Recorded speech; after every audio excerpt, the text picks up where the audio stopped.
Hello everybody, welcome back. My name is Eric if you're new to the channel. Once again, back here in my closet in Shenzhen, and today we're going to talk about Luckin coffee. A few people have wanted me to comment on Luckin coffee and why in particular I mentioned that I chose not to invest in them. To be clear, I had no prior knowledge of the fraud that they were running, so my avoidance of the stock was not due to any kind of belief that they were defrauding investors. The nuts and bolts of it is just that I simply didn't particularly like their business model or their product. So I'll discuss both of those here today. Bear in mind that this is all my opinion and you are all free to disagree with me.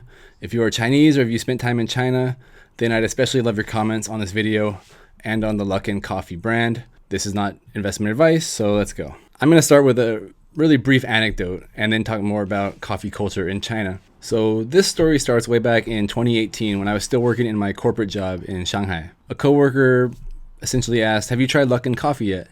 And I told her I didn't know what the heck she was talking about. I'd never heard of it.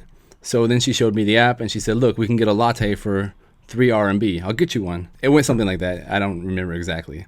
But that was the first time I heard about Luckin coffee. So that's also when I had my first taste of Luckin coffee. To me, the coffee was okay. It wasn't anything exceptional. But for, 3 RMB, which is like 50 cents, you really couldn't get it anything better than that. That was a delivered coffee to the office. For a few weeks after that, all around the office, you saw Luckin coffee cups. As word spread, people downloaded the app, and people used the free vouchers that they received when they became a new customer.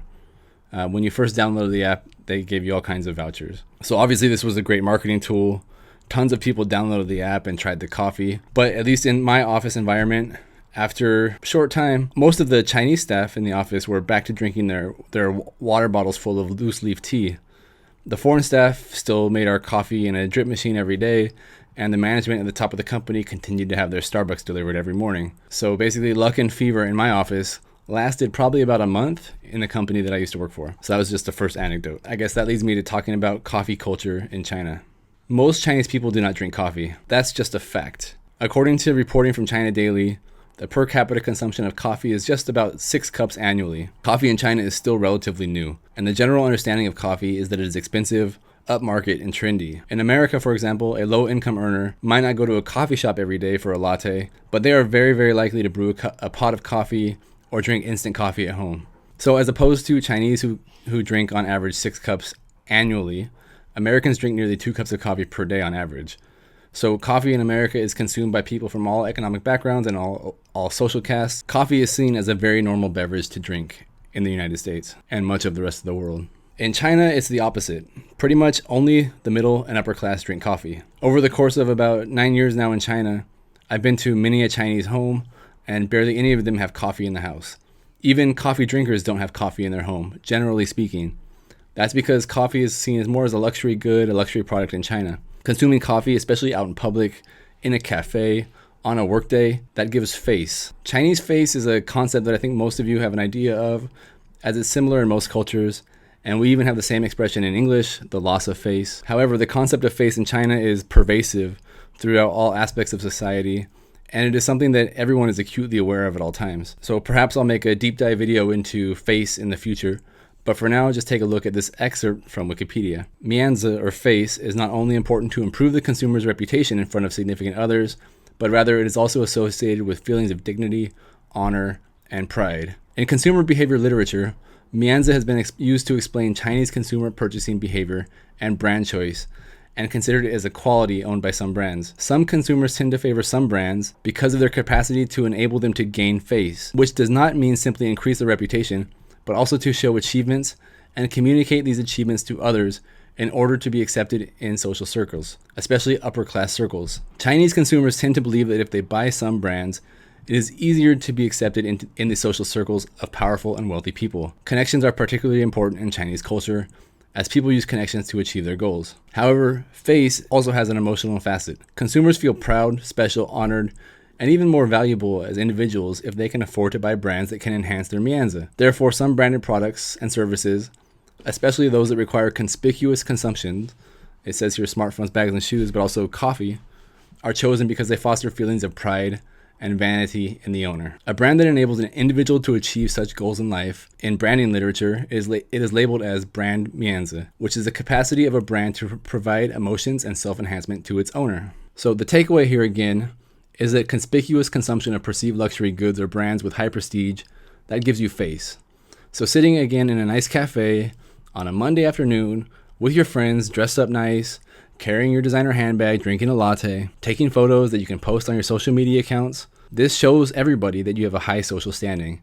And this shows that you live a relaxed life of luxury. It shows you don't have to be in the office all the time. You don't have to work. You're not in a factory. You're not a laborer, right? And this is really the market that Starbucks carved out almost exclusively for itself for a really long time. A latte at Starbucks costs at least 30 RMB. This is an expensive drink for the vast majority of China. Most consumers here in China cannot afford that as anything more than a treat, maybe every once in a while. So here in China, the traditional market of coffee consumers are people with money. It's the upmarket segment. It's the people that can afford a cup of coffee, because a lot of people really can't. Now we bring it back to Luckin. Luckin are targeting, and we're targeting, the down market segment of the coffee consumer. They were not trying to educate the market about coffee like Starbucks has been trying to do here in China. They weren't giving customers a personal experience with the barista. They weren't targeting the consumer who wants to sit around and take pretty pictures and gain face. They were targeting the lower end of the market. They don't have cashiers. They don't have a point of sale machine. They don't even have microwaves to heat up your food. They just give you like a cold croissant with cheese and ham, and you're expected to run back to your office and heat it up yourself. The experience at Luckin is very bland. It's very underwhelming. And in my opinion, it's a very cheap experience. Luckin isn't really trying to make you feel good. They're not trying to make you feel rich or valuable. They're mainly trying to get away with giving you an average cup of coffee at a really rock bottom price. I suppose the purpose of that is to get you hooked on coffee, get you to try coffee. Maybe you've never had coffee before. So they want to get you just into the coffee market and let you try it. I tried to search on Google like who their target customer is in their words, but I couldn't find it. But I would imagine from my experience is that they're targeting like young office workers with relatively low wages, working long hours like the 996 kind of employee. And they're trying to get those people to move from tea to coffee for their caffeine fix. And obviously they're mainly targeting delivery, as their cafes are quite small and they're not really particularly pleasant to sit in. Okay, so now let's go back to my office days. More anecdotes for you. If you've worked in a Chinese office or you know Chinese people in your office overseas, you'll see that most of them probably carry a thermos of hot water or loose leaf tea. They refill that same bottle all day, throughout the day, every day. Most offices in China that I've worked in, they don't have a coffee machine for their employees, and most people aren't really drinking coffee. It's the exact opposite of your office overseas.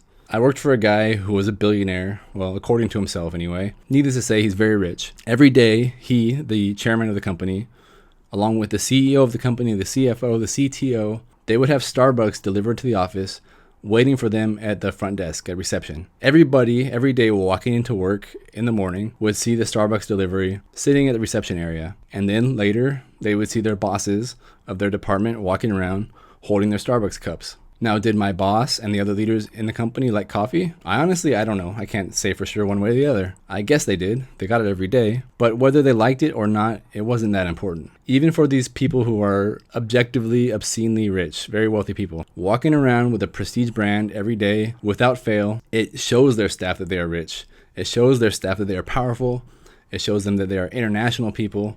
They are worldly people. This gives something for the staff to strive for. This gives face to the leadership of the company. You might be thinking, wow, they can afford coffee every day. Like, who cares? It's not a big deal. But in China, when a lot of office employees are making 3,000, 4,000 RMB a month and are working extraordinarily long hours, if you can afford 30 RMB, 35 RMB for a cup of coffee every single day, 6 days a week, because we work 6 days a week out here, add it up, you're paying like your whole salary of a regular person just in coffee. So I just mentioned that I don't know if they actually like coffee or not, and that's not important either way. But I can say this, while they would walk around the office floor with their Starbucks cups every day, whenever we went into their private offices for a meeting, every single one of these leaders was drinking tea. My direct boss, he was the chairman and the founder of the company.